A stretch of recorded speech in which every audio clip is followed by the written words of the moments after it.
Again with Dr. Leah. Hello, Leah. Hello, Dr. Dejana. I am so happy to be here. We took a couple of weeks off, and we're actually going to miss next week as well. But we have a really interesting show today because we're being joined by Sophia Mendoza, who is with LAUSD. And maybe, Dejana, I'll let you do a little formal introduction and then bring our panel in. Absolutely. We are so excited to have our special guest speaker to join us for our conversation today, which involves a conversation around technology. I want to welcome Sophia Mendoza, who's the director of the Los Angeles Unified School District's Instructional Technology Initiative. But if this is the person to invite to the conversation when it comes to technology, I'm so glad she's here. So, in addition to our panelists, Sophia is going to join us as we explore questions like, hmm, what are some things that families struggle with technology? What are some strategies that this very large school district is employing to help with those challenges? And what do we see the long term effects of using technology in a remote, hybrid, or in person learning environment? So it'll be really cool. Should I introduce our panelists as well? Let's do that. Awesome. I also want to welcome back Mark Riddle. Go ahead and say hello, Mark. Hey, good to see you. So glad to have him here. Mark has a degree in music, theology, and sociology and works at West Coast University. Mark currently lives in Los Angeles. Welcome again, Mark. And also Anne. Hello, Anne. Hey, so glad to be back again with everyone. So happy to have you. Anne McMullen is an accomplished and respected education consultant based in Los Angeles. She's the program director of COSIN's Empowered Superintendents Program and also author of Life Lessons in Leadership. What an amazing team we have to bring to this discussion. Don't we though? And really, like, so much to talk about. Sophia, where do we start? You're muted right now, by the way. Great. Well, I know for families, for our educators, it all really started, at least here in LA Unified, March 13th, 2020. One thing I do have to share is that our school leadership, our superintendents and our executive leaders, we're really doing a great job of coordinating efforts, not only with our city, but also with our county at the time, really monitoring the cases of COVID and the impact on our very large school system. You know, we're 720 square miles, just under 600,000 students, 25,000 classroom educators. So that was one thing that I'm really proud of, that our district kept that pulse. And when it was time to make the call, you know, leading up to March 13th, school sites were already mobilizing to send any type of device that they did have home with the student, preparing paper packets, preparing textbooks for students, preparing supplies that they could take at the moment. Because at the time we were only thinking this was only going to be for 2 weeks, right? It was only for 2 weeks, and let's get what we need to do. You know, even some of our elementary and secondary schools opened their doors to the libraries to make sure students had books that they could take home for the next 2 weeks. So I think setting us off on the right path in that respect, and then really looking at all of the systems we had in place to set us up for something like this. You know, in hindsight, we didn't know that this was going to happen. I don't think anyone knew that this was going to happen, but at the same time, already having a robust learning management system in place, a parent portal in place, ongoing professional development and learning. A lot of our adopted textbooks were already digital. So, you know, I think in that respect, we were really set up for success in this area. But in addition to that, another thing our school district did, again, which I'm so proud of, is really meeting those basic human needs, right? Up to date, we're already have been serving up to 50 million meals, largest food bank in the nation, ensuring that not only if you're an LA Unified student that you have a meal, but your families have a meal as well. And then that leads us into the connectivity piece.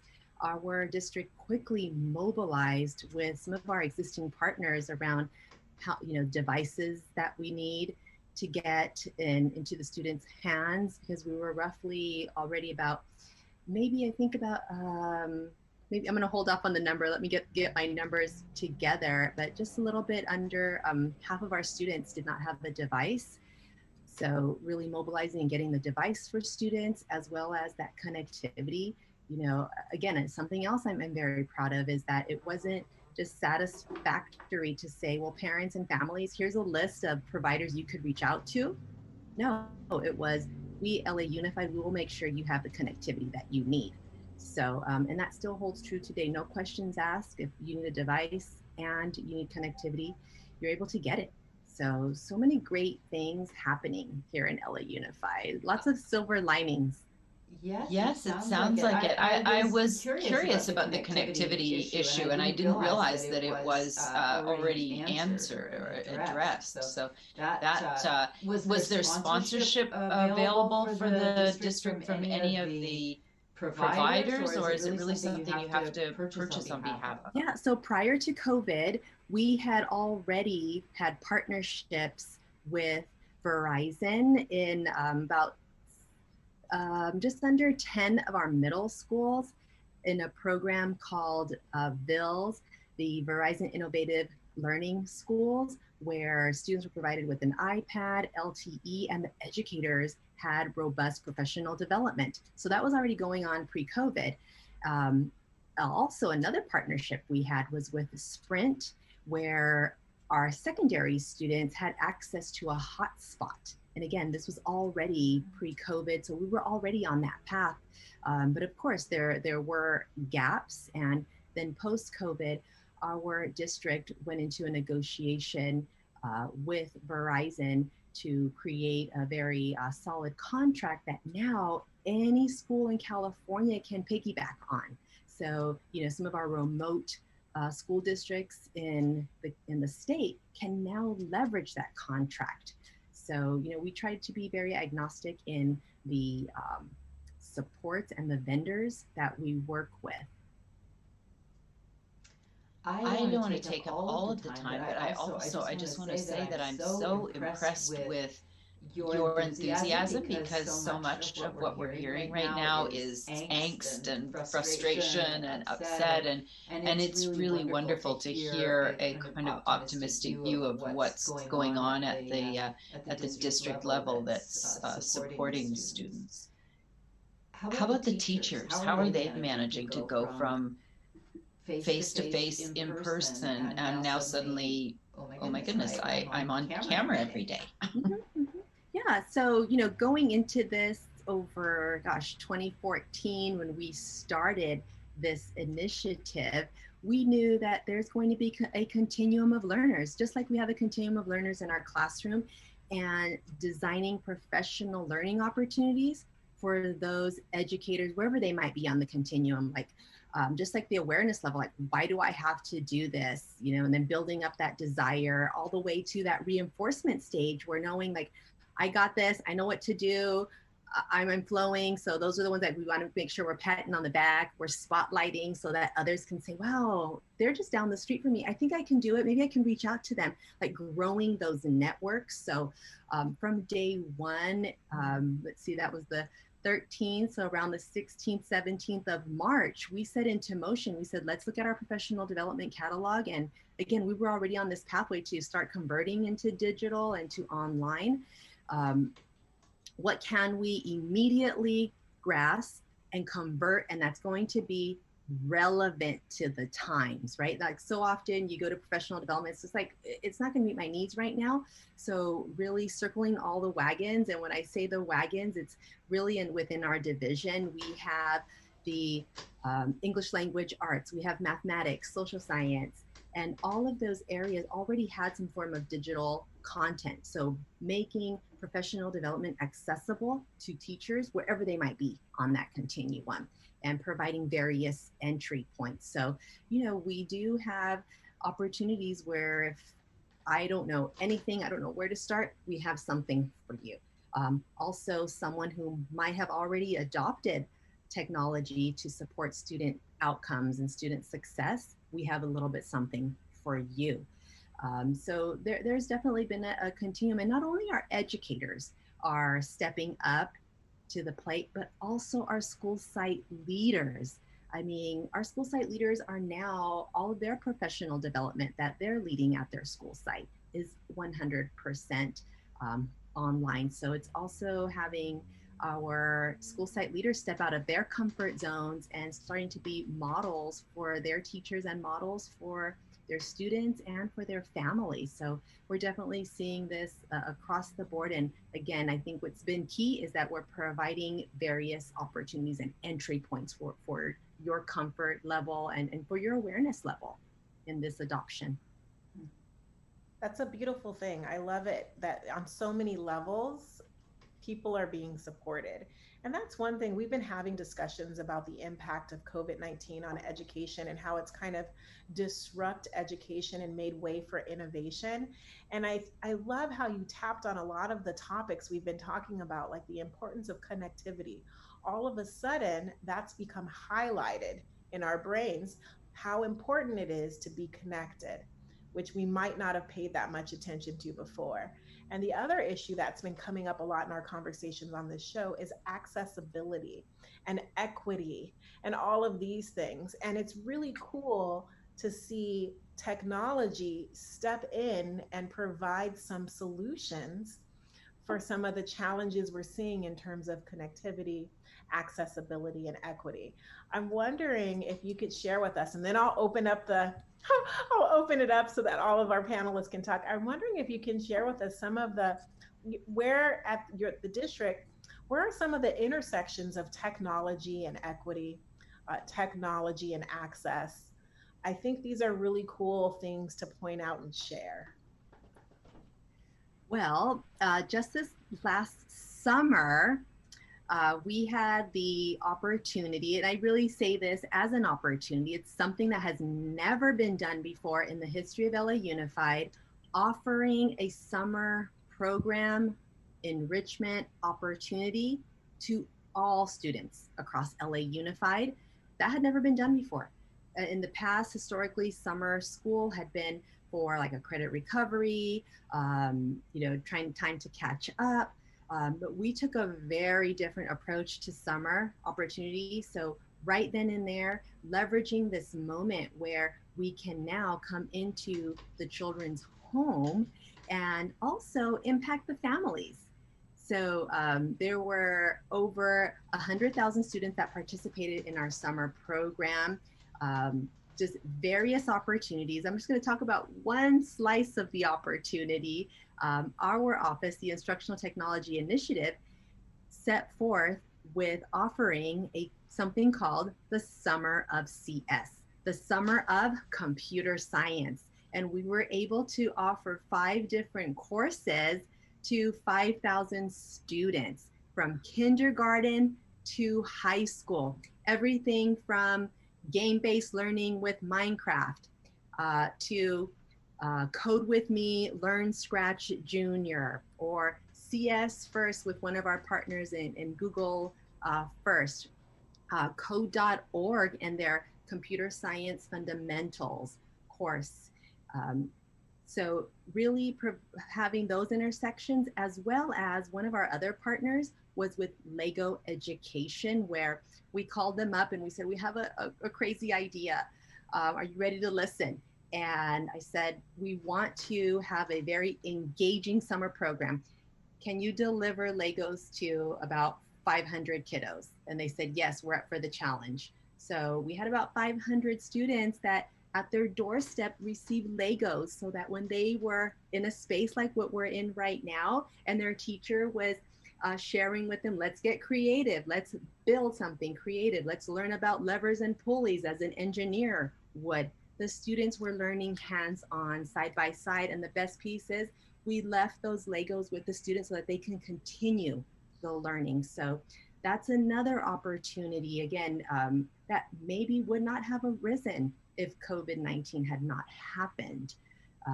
And I think with the lens of equity, access, and opportunity, we know that in LA Unified, we have some gender and racial disparities when it comes to computer science education. We pulled the data about 3 years ago, and in our AP computer science classes, primarily white Asian males had access, had a pathway.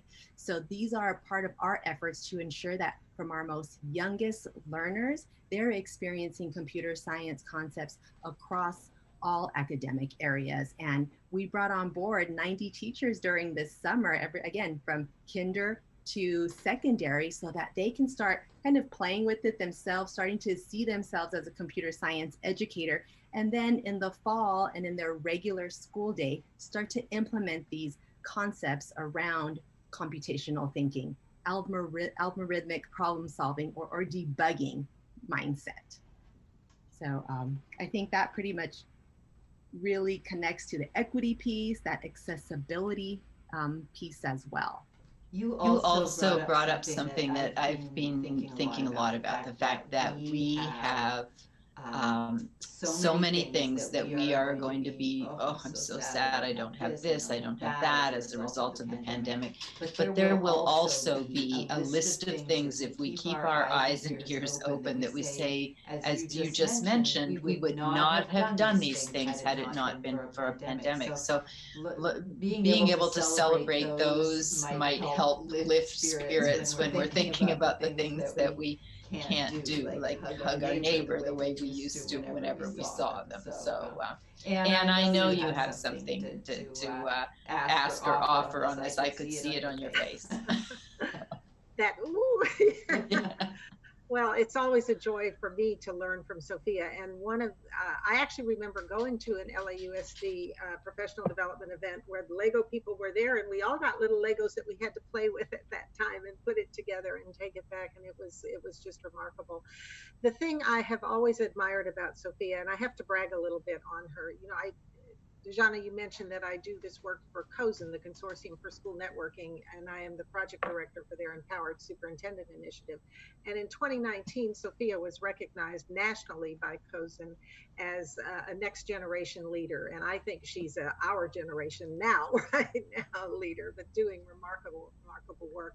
And as I've gotten to observe Sophia, now that I am living in Los Angeles also, the thing that I see with Sophia over and over, even though technology is in the title of the department that she's in, with Sophia, she has never lost sight of the fact that we're not in the technology business, we're in the learning business. And everything that they do out of that department is focused on professional learning. And we leverage the technology for things like access and equity, but it is a focus on learning and how do students learn and how do teachers learn. I think the other thing, in a district the size of LAUSD, I mean, you take a little problem and just magnify it because it's so enormous and so widespread in so many ways. So things like access and how do you do that, and how you do it in one part of the district versus another part of the district is very different. And you have to be so flexible to do that. And I guess that's the question I would put to you, Sophia. And you've talked a little bit about how you all did that. How are you monitoring that? How do you know when the access is there and when it's not, and when we're not engaging with the students in the way we need to? Well, I think one thing that is pivotal is that communication with our local districts. So, we have 6 local districts that are designated by geography. So having the point people that we're able to communicate on a regular to, get their feedback on, is what we're building really meeting the needs of your local district? And if it's not, what do we need to do to strategize to make sure that it is? Because each local district has its own unique needs that we want to make sure, if we are, back in the workshop building, that it really strategically meets those markers at every local district. And now even further this school year, last year we piloted, this year it's being implemented, something called a community of schools model, where we've even drilled down further. We have a local district, and within that local district, it's broken up into feeder patterns. So each feeder pattern has its unique footprint, has its uniqueness and specific opportunities and challenges. So for example, this Friday coming up, we've been invited to meet with one of those communities of schools and their principals. They have about 50 principals in that communities of school, to outline and share with them the possibilities around digital citizenship certification for their educator, for their school, and ultimately their community of school and local district. Because I mean, how much more relevant is digital citizenship than it is now, and how much is it needed? So really keeping our ears to the ground, listening very carefully to the needs of our not only local districts, but now our communities of schools, and being, again, like you mentioned, flexible, nimble to pivot to ensure that we are delivering what they need. And if it's not what they need, then we're just excited to go back and improve it and make it better, and to really tailor it to those specific needs, because it really, will impact everyone. Thank you, Sophia. And Mark, I see on your face there's something there. I have more questions I want to ask, but I also don't want to monopolize. So if you have anything, please. I do have a question. I stumbled into the California Teaching Association Facebook group, and early on, it seemed like faculty in the district felt pretty well supported by technology, right? Their questions were answered right away. But even now, I see postings from teachers who are just really hungry to reach out to other teachers to try to solve problems, right? The kinds of things that they would talk, like, how do I get this math concept across that they used to be able to talk about at the water cooler or, the lunchroom or something. It's harder to establish that. And I'm wondering the extent to which the district's been active in trying to support those kinds of efforts as well, like communities of practice. How is it that because there's still faculty on the list who are basically trying to reproduce the physical classroom.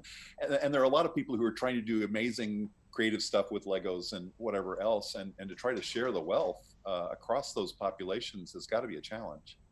Yes, so I'm really glad you bring that up, because prior to our session together today, I was in our learning management system. And our learning management system is very similar to social media when you post. So I belong to several groups in our learning management system. And from time to time, at least a couple times during the week, I'm in there chatting with other educators, again, to kind of get that pulse on what is it exactly they're looking for, their needs are at the time. So in our learning management system, in what we've adopted, those lend themselves very nicely to start building your community of practice. So for example, if you all were to attend our professional development for this summer, let's say you all decided, we want to be teachers at your Summer of CS, Sophia. So now you are all together grouped in the Summer of CS teacher cohort. So whenever,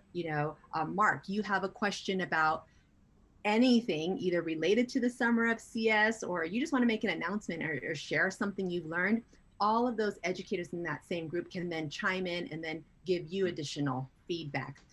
One large effort that did happen in our school district, again, another silver lining as a result of COVID-19, was that our district embarked upon something called Future Ready certification, Future Ready certification, where 14,000 educators signed up and participated over a 6-week period in both live and self-paced courses.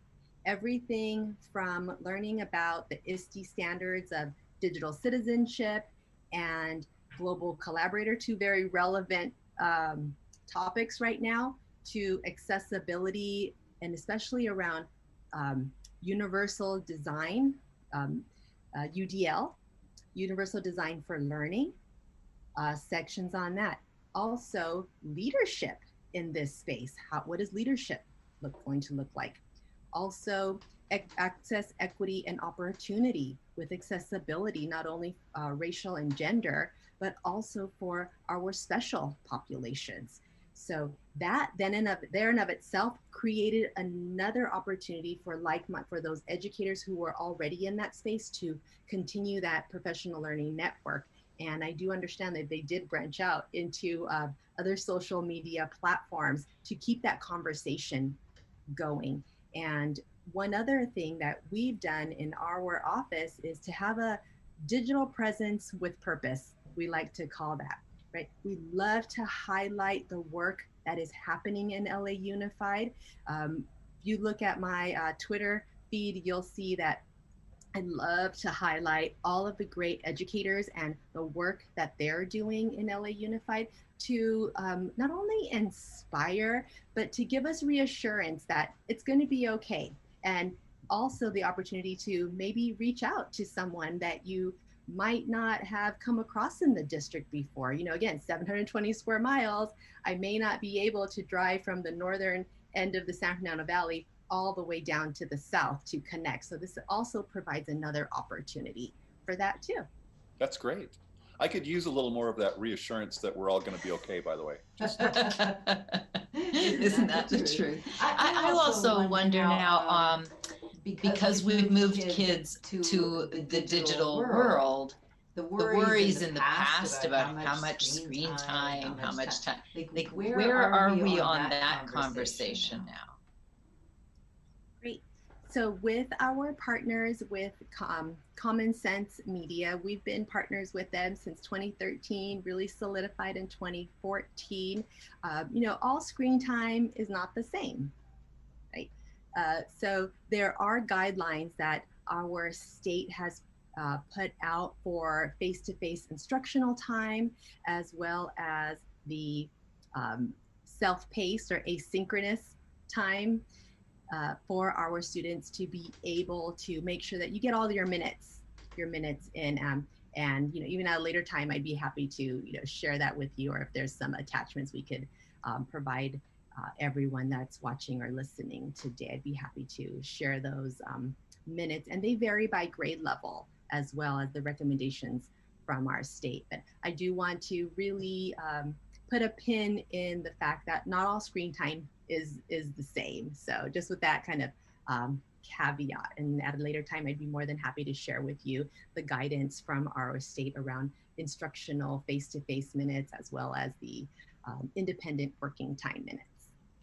That would be really helpful, and we can share it with the audience and make sure that it's attached to the video when it sits in the library at YouTube. Leah, I have one more question for Sophia, and I want to address our new co-teachers in this whole process, and that is parents. And I know you have that role, Dejana has that role of all of a sudden, it's one thing to be a professional educator and be teaching students in the classroom, but now I'm a parent at home, I've got 2 or 3 children who've got to be online, everybody's working at home. How are you working with parents? How are you helping parents through their new role and giving them a little grace, but also helping them in this process?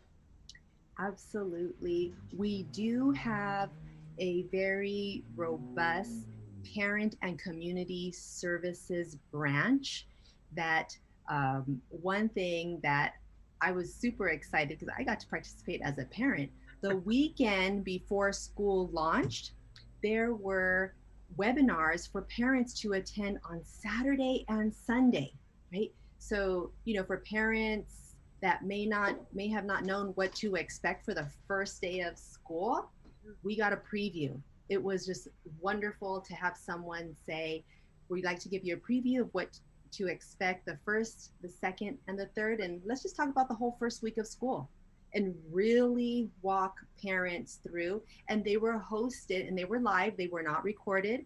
They were hosted throughout the weekend. So if you were able to show up at 9 in the morning, there was a session for you. If you were able to in the afternoon or in the evening, there were times for you to check in and listen, and also ask some questions if you had any questions of the presenters. So I think really having those opportunities for parents to get timely information on webinars. Another piece is, again, meeting our families where they are. We know that texting is really one effective way. You know, just yesterday, I received a personalized text for my children saying, you know, hi, we want to make sure little so-and-so had the opportunity to log in this week. Here's the login if you need it. So reaching out to parents and meeting parents where they are. So I think those have been two big key factors. The other one is that we have a television station here in LA Unified, you know, and leveraging that for just getting messages out, that was very critical and a pivotal tool that we leveraged in the first weeks of the school closures. You know, again, because we didn't stop instruction, teachers kept teaching. And that was an opportunity to get information out immediately to parents in a timely manner. Another piece that, again, there's so many things I'm just so super proud of what our district does, and I just can't keep, I'm gonna keep gushing. Every Monday morning, 8 o'clock, our superintendent shares his update with the school, with the entire school community. So you can log on to our television station. It's also streamed live on our website, and you get timely information straight from our superintendent, right? You're not guessing like, oh, let me read in the newspaper. No, you get it from the source. So I know that's something that our parents are extremely appreciative of, you know, communication. I think we could carry this conversation on for quite some time. However, today, Dejana, I think we're out of time. I think we did run out of time. I just want to really extend a huge thank you to Sophia for joining us in this conversation. The information and insight you provided was so valuable, and your optimism and take on the opportunities that we find ourselves being able to realize is something really special. But as Leah said, we've run out of time for today's episode. So perhaps this conversation can continue in living rooms and other places elsewhere. But I'm Dr. Dejana. That's Dr. Leah. Thank you. We're out. Thank you for joining us for another hour, half hour of Teachers for Teachers. That's you moms and dads. Until the next time.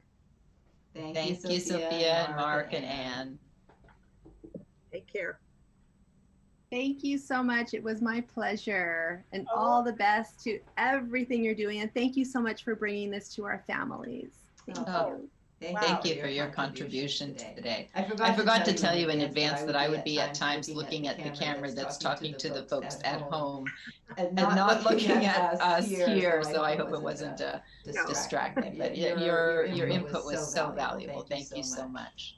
Again, my pleasure. I'm just a phone call, text, email, social media away. Oh, good. Well, we actually have a project playbook for bricks that we're working on. So we're going to reach out and let you know when that's ready. Yes. Yes, I actually visited the brick campus in South Korea because you know here we think Lego, but in Korea Lego is like number 6 or 7 of the popular brands there. And it was amazing what we saw there, what people have built out of Lego style bricks. And so I became quite an enthusiast, and Dejana has her team putting together a standards aligned brick project book for families to use. Yeah. Thank you so much for today. Good luck with your little guy finishing his letter. Thanks, Mark. Thanks, Ann. Pleasure, everyone. Bye. Bye. Middle schooler. I have 2 middle schoolers myself, so we can do this. Okay. Yes. Thank you. It's our first year in middle school. We got this. Right. I think so.